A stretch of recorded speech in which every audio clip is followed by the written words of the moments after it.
Ümumiyyətlə, bu dəqiqə xeyli insanların Samir bəy narahatçılığıdır, qulaqda səs, başda səs, baş gicəllənmə. Mən hər dəfə deyirəm, mütləq onun səbəbi tapılmalıdır. Görürsən, elə Qazaxdan, Akstafadan keçir Kür çayı.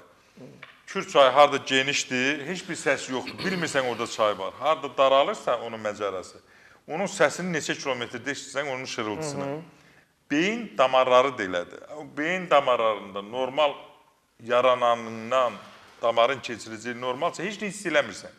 Müəyyən yaş dövründə, yaxud müəyyən xəstəlikdən sonra damarda daralma yaranırsa, sən o səsi eşidirsən.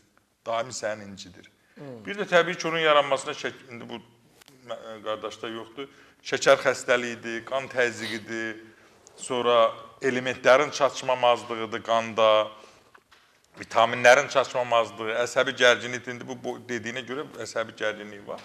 Yəni, bunlar hamısı təsir elə bilir. Və bir də endokrin xəstəliklər.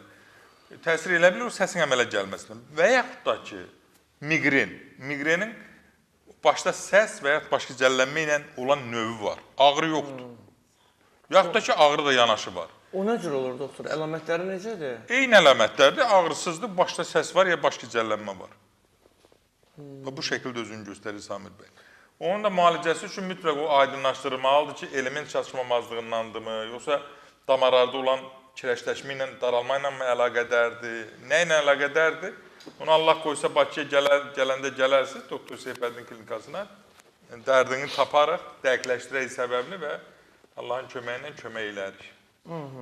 Ancaq ev şəraitində onun, o da gərək 1967-ci ildə qırmızı kitaba düşmüş bir Çin resepti var.